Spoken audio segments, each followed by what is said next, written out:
North America and around the world. Welcome to Platform Media International, PMI Health. My name is Joe Ehizode. I have in the studio my very good friend, Dr. Adeola Adeyemi. Dr. Adeola, welcome to the show. Thank you very much. Once again, we're going to talk about the teeth or the tooth. Now, we talked about last time about the effects of decay on our teeth and all that. Today, we're going to talk about the proper tooth decay and the way to fix it. And there's not that good person that will lecture us on that take us through that than you. So I want you to start from the basics, from the leakage, the decay, and how to fix it, doctor. So over to you. Thank you very much. Okay, so I'll just go over the anatomy of the tooth again. Mm-hmm. And that is, the tooth has that outer hard part that's called the enamel, Okay. the inner part that's called the dentine, Mm-hmm. and then the core that's called the pulp. Now, when we eat sweet food, starchy food, Chocolate. yes, Halloween just went by, Yes. and there was a lot of candy eaten in Vancouver, I Mhm. can tell you. What happens is that food mixes with saliva in the mouth, which mixes with the bacteria that naturally occurs in everybody's mouth, even if you brush your teeth 5 times every 5 minutes. There's bacteria that naturally occurs in the mouth. It can be good bacteria when it is in small portions because it actually helps with digestion and whatnot. Mm-hmm. But when it is present in the mouth with sugar, it forms a matrix called plaque. Okay. Plaque is that yellow thing that you can scratch off the surface of your tooth. Like after 3-4 hours of brushing and you've had breakfast, if you go in front of a mirror and you take your nail and you scratch the surface of the tooth, if you look under your nail, you see that yellow thing. It's called plaque. And that plaque is actually a mixture of food, bacteria, and saliva. As long as you're brushing at least twice a day, you scrape it off because it's soft. It comes off easily. And we've talked about the right way to brush our teeth, right? If you don't, or you're not able to, because sometimes depending on where that plaque hides, if it hides in the groove in your tooth and you can't get it off, the toothbrush can't get there. The toothbrush may not be able to get there. Exactly. Mm-hmm. It starts to dissolve the tooth. It starts to eat the tooth. And that's why you'll often hear the term sugar bug. Mm-hmm. It is not an actual bug that crawls around the tooth. It's the bacteria that eats the tooth and the sugar and dissolves the tooth. So the first sign a lot of people have, if they look at their teeth carefully, would be a brown stain on the tooth. Having said that, it's not all decay that looks brown. Some will look exactly the same color as the tooth, but it will be soft. So it's quite deceptive.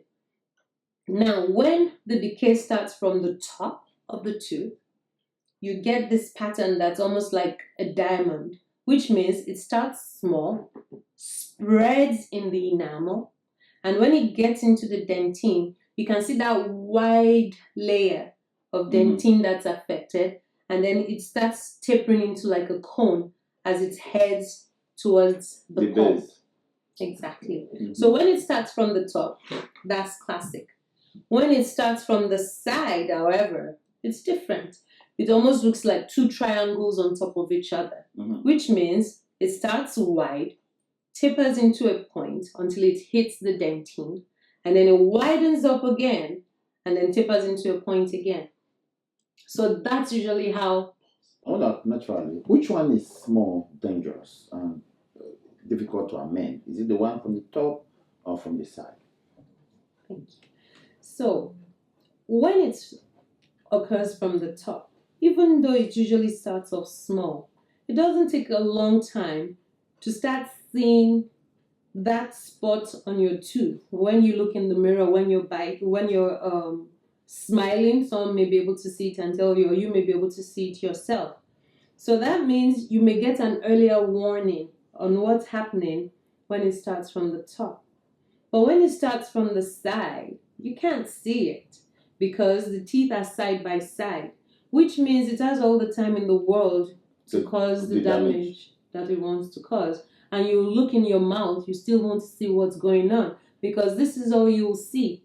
You can't see the side. Even when you go to the dentist can only verify this when they take an x-ray. The only time they can verify this just by looking in your mouth is when there is a big hole that they can actually see from the with side. Your physical side. Yes. Oh.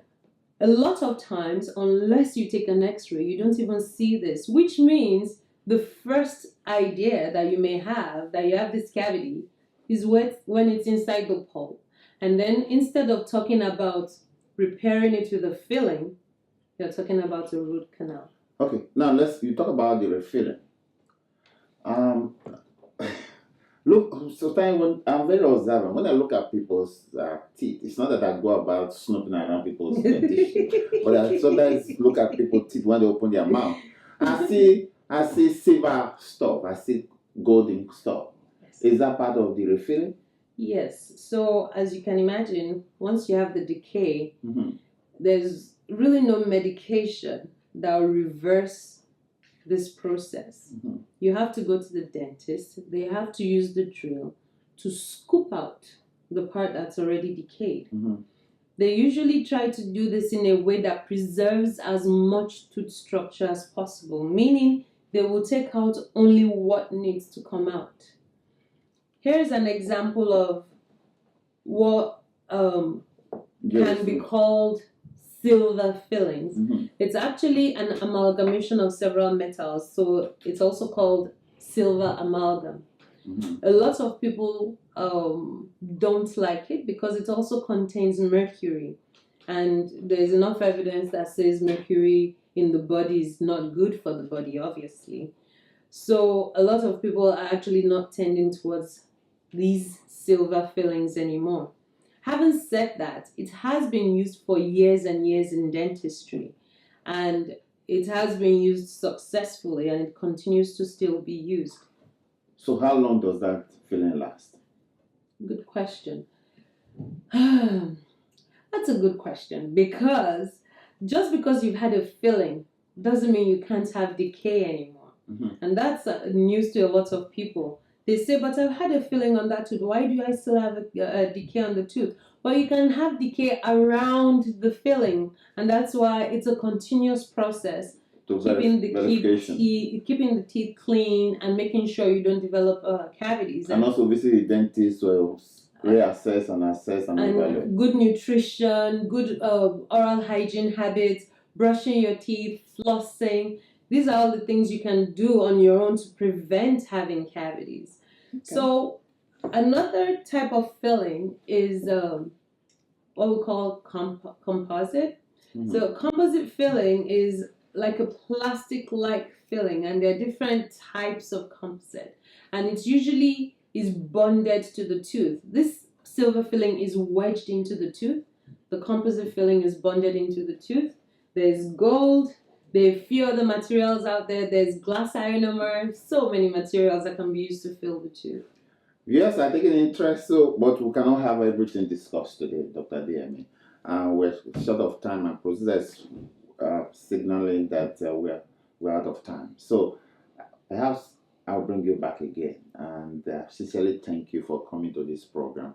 Because a lot of our viewers are getting interested in this, teach them a lesson on how to take care of their teeth, and we cannot thank you enough. And I hope to see you again, and perhaps in the next few weeks or so. So viewers, there you are. Keep your teeth clean so that you maintain a good dentition, also a good oral hygiene, just like Dr. Adeyemi said. And PMI will continue to do their best to help you. So we'll see you again.